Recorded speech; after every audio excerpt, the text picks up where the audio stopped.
Kim Jong-un has written a dead man's switch into North Korea's constitution. If he dies, the nukes launch automatically. No generals, no approval, no second thoughts. And after watching Iran's supreme leader get assassinated, Pyongyang is preparing for a world where decapitation means apocalypse.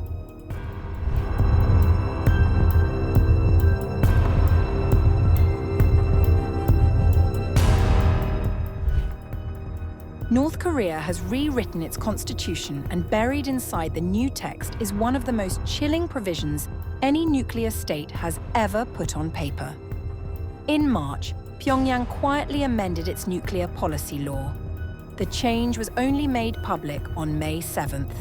And what it says is this: if Kim Jong-un is ever killed, incapacitated, or if the command over North Korea's nuclear forces is in any way threatened, the country will launch a nuclear strike, automatically, immediately. No human hand required at the trigger. Article 3 of the revised nuclear policy law now reads: if the command and control system over the state's nuclear forces is placed in danger by hostile forces' attacks, a nuclear strike shall be launched automatically and immediately. Analysts believe the timing is no coincidence. The amendment came in the weeks following the US-Israeli strike that killed Iran's supreme leader, Ayatollah Ali Khamenei, in February. Kim watched that operation and drew a very clear conclusion. No leader, no matter how fortified, is untouchable. The dead man's switch in the constitution is his answer. What makes this even harder to dismiss is geography. North Korea's borders are sealed in a way Iran's never were. The few people permitted to enter the country are monitored at every step. Intelligence gathering there is, by most accounts, extraordinarily difficult. Any operation targeting Kim would face obstacles that dwarf what the US and Israel pulled off in Tehran. But now, even if such an operation succeeded, the missiles could still fly. The nuclear amendment isn't the only seismic shift buried in North Korea's new constitution. For 70 years, Pyongyang carried a stated goal: peaceful reunification with South Korea. That goal traced all the way back to 1945, to the bitter division of the peninsula, and through the Korean War. It was enshrined in the constitution. It was, at least in name, a North Star. Kim has now erased it. Secret documents, leaked by an academic and revealed at a press conference in Seoul on Wednesday, show that the North has quietly redefined its own territory. The new constitutional language explicitly describes Kim's state as bordered by China and Russia to the north and the Republic of Korea to the south. South Korea is no longer a brother nation to be reunited with.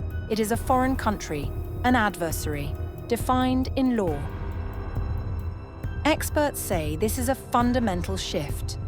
For decades, both Koreas maintained the fiction, however strained, that they were one people moving, however slowly, toward each other. That fiction is now gone, and Pyongyang refuses to even comment on it. South Korea's unification ministry revealed the changes. The North has stayed silent. On the ground, the posture is getting more aggressive. Kim was seen on May 9th inspecting a new weapon, a 155mm self-propelled gun howitzer. State media quoted him directly. It will provide significant changes and advantages to our military's ground operations. The weapon has a reported range of over 60 kilometers. That puts Seoul within reach. Meanwhile, inside the country, Kim is tightening his grip on ordinary citizens. Punishments for consuming foreign media, South Korean K-pop, K-dramas are being ramped up. The outside world, in every form, is being shut out.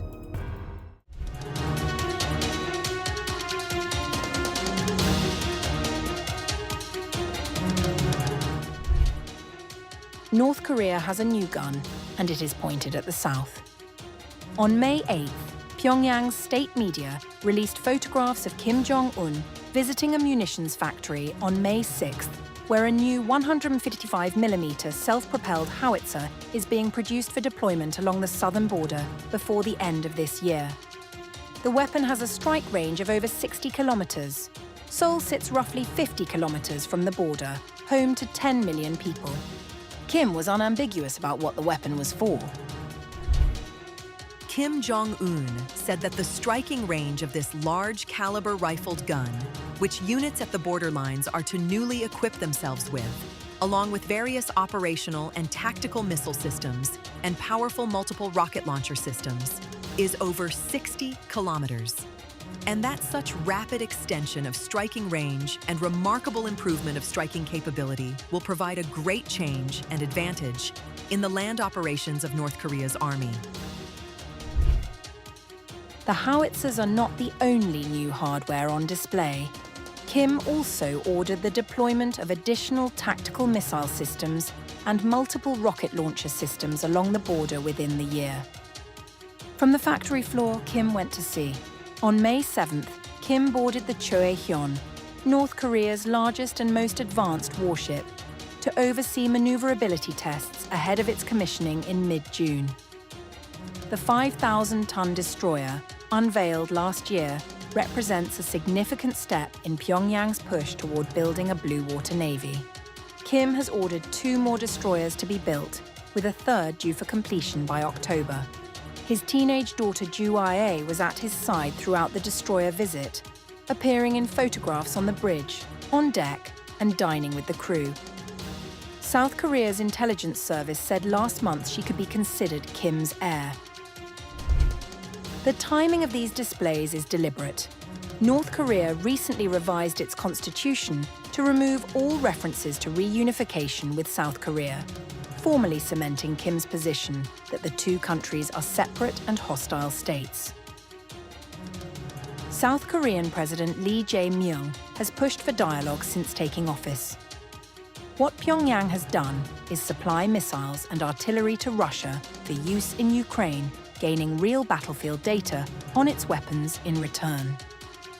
The new howitzer is in part a product of that arrangement,